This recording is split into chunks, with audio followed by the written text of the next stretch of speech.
ሳዲዮ ማኔ ህልምን የማያምን መንደር በአስገራሚ እውነታ የመታው ኮከብ።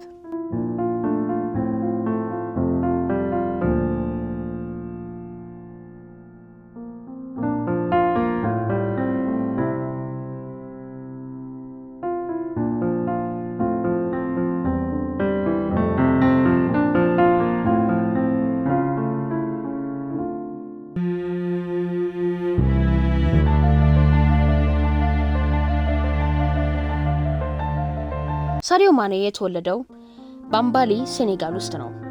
ይህ ቦታ ከሙያዊ እግር ኳስ ዓለም እጅግ የራቀ በመሆኑ ጥሩ ኳስ መያዝ እንኳን የቅንጦት ነው። ቤተሰቡስ ባለጸጋ አልነበሩም። ስፖርት ላይ ያተኮሩ አይደሉም። የእግር ኳስ ህልሙንም የሚደግፉ አይደሉም። ወላጆቹ እንዲሆን የፈለጉት መምህር ወይንም ኢማም በመሰረቱ ከእግር ኳስ ተጫዋችነት ውጪ ሌላ ማንኛውም ነገር ነበር። ለእነሱ እግር ኳስ ትርፍ ጊዜ ማሳለፊያ እንጂ ወደፊት አልነበረም። ግን ማኔ የተለየ ነበረ። እሱ በእግር ኳስ ፍላጎት አልነበረውም፣ ተጠምዶ ነበረ። በባዶ እግሩ በቆሻሻ ሜዳ በጎማ ወይንም በተገጣጠሙ ኳሶች ይጫወት ነበር። እናም ማቆም አልፈለገም። የቤተሰቡ አስተማሪ ሁን የሚለው ግፊት በእሱ ላይ የጨመረው የግትርነት ኃይል ብቻ ይመስላል። በ15 ዓመቱ እንዲህ ሲል ወሰነ። በቃኝ፣ ልሄድ ነው። ለማንም አልተናገረም፣ ምንም አልያዘም።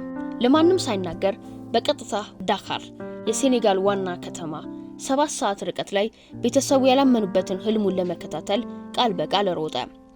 ይህ የድራማዊ ወጣት ባህሪ አልነበረም። ይህ መላ የወደፊት ህይወቱን በአንድ ምርጫ ላይ መወራረድ ነበረ። ቤተሰቡ አገኙትና ወደ ቤት ጎትተው መለሱት። ተስፋ ቆረጠ። በፍጹም አልቆረጠም። እንደገና መለጠ።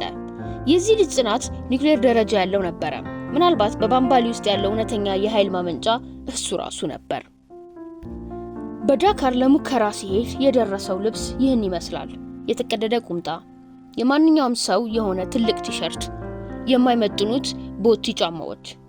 አሰልጣኞች ቃል በቃል ጠየቁ፣ ይህ ቀልድ ነው? የሆነ ሰው ይህን ልጅ ሊቀልድበት አምጥቶት ነው? ከዚያም ኳሱን ነካ። ቅጽበታዊ ዝምታ። ማኔ ሌሎች ተከላካዮች በሜዳው ላይ የሉም ብለ እንድታስብ ድረስ ሁሉንም አልፏቸው ኳሱን አሽከረከረ። አሰልጣኞች በ30 ሰከንዶች ውስጥ ከመሳቅ ወደ አፋቸው መክፈት ተቀየሩ። ማኔ የእግር ኳስ ተጫዋች አልመሰለም።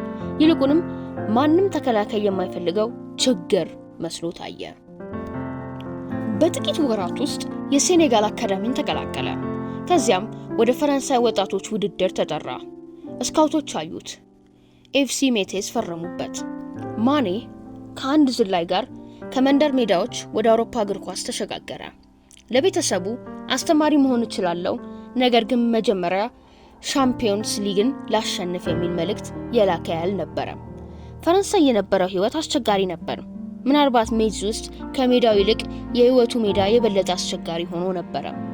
ፈረንስኛ አይናገርም ነበር። እግር ኳስ ራሱ ዓለም አቀፍ ቋንቋ እንዳልሆነ ያኔ አወቀ። ባህሉን አልተረዳም። ከትንሽ ደሞዙ አብዛኛውን ወደ ቤቱ ይልካል። ምናልባት እዚያም አሁንም መምህር እንዲሆን ይገፋፉት ይሆናል።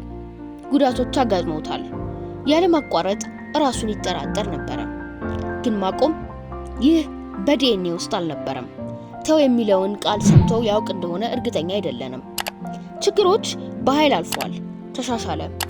ወደ አርቢ ሳልዝበርግ ከዚያም ወደ ሳውዛምፕተን ተዛወረ።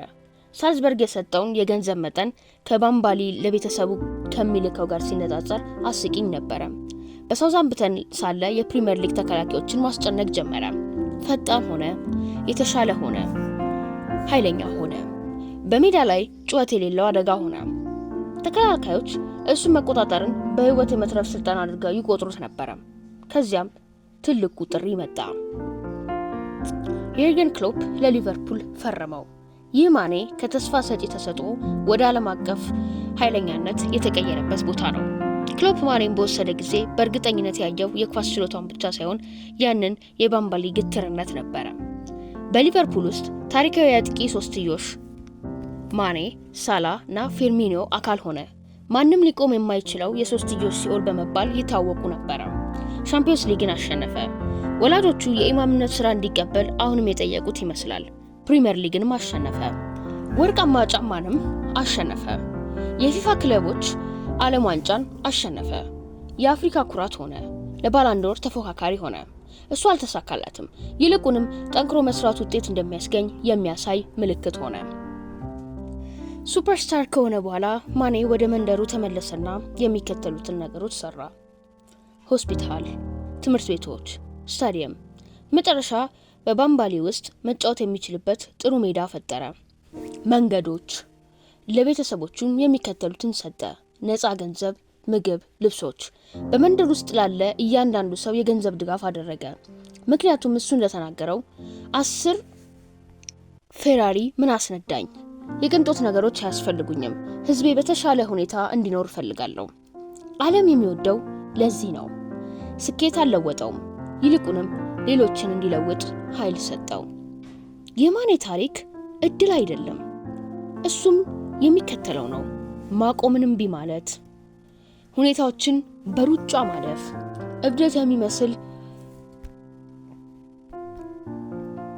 ተግሳጽ፣ አሰልቺ ያልሆነ እምነት፣ ምቾትን ትቶ ዓላማን መምረጥ። ታሪኩ ከገጠሯ ባምባሊ ምድር በድህነት በችግር ተጀምሮ ዓለም አቀፍ ሜዳዎችን በፈገግታውና በፈጣን ሩጫው ያጥለቀለቀው የሳዲዮ ማኔ ጉዞ የዘመናዊ እግር ኳስ የብርሃን ምሰሶ ነው። የእሱ ታሪክ መደምደሚያ ስኬት የገንዘብና የዝና ክምችት ሳይሆን የመንፈስ ትህትናና የልግስና ትሩፋት መሆኑን የሚያረጋግጥ ነው።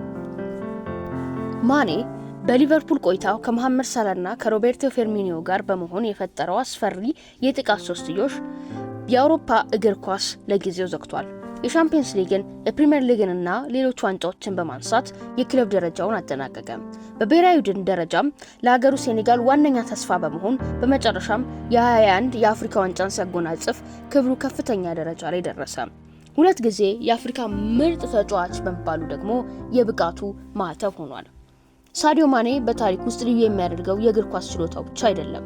አስቀድሜ እንዳልኩት እውነተኛው ማንነቱ የሚያንጸባርቀው በሜዳ ውጪ ባለው ህይወቱ ውስጥ ነው። ሳዲዮ ማኔ የዘመናችን እግር ኳስ አፈ ታሪክ መደምደሚያ ታሪክ የሚነገረው እንደ አንድ ታላቅ ጎል አግቢ ሳይሆን ድልን ከሰውነት ጋር በማዋሃድ የስኬትን እውነተኛ ትርጉም ለዓለም ባሳየ ለጋስ ጀግና ነው።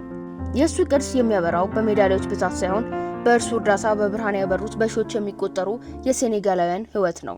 እሱ የትህትናን ውበት፣ የለጋስነትን ኃይልና የእውነተኛ ስኬትን ትርጉም የሚያስተምር የአፍሪካ የኩራት ምልክት ነው። ታላቅ ዝናና ሀብት ቢያገኝም ከትሁት አመጣጡ ከባምባሊ መንደር አልተነቀለም። በገንዘቡ በገዛ መንደሩ ትምህርት ቤት፣ ሆስፒታልና መስጂድ በመገንባት እንዲሁም ለድሆች በወር የሚረዳ የገንዘብ ድጋፍ በማድረግ የስኬትን ዓላማ ለግል ጥቅም ሳይሆን ለህብረተሰብ እድገት መዋል እንዳለበት በተግባር ያሳየ እግር ኳስ ተጫዋች ሳዲዮ ማኔ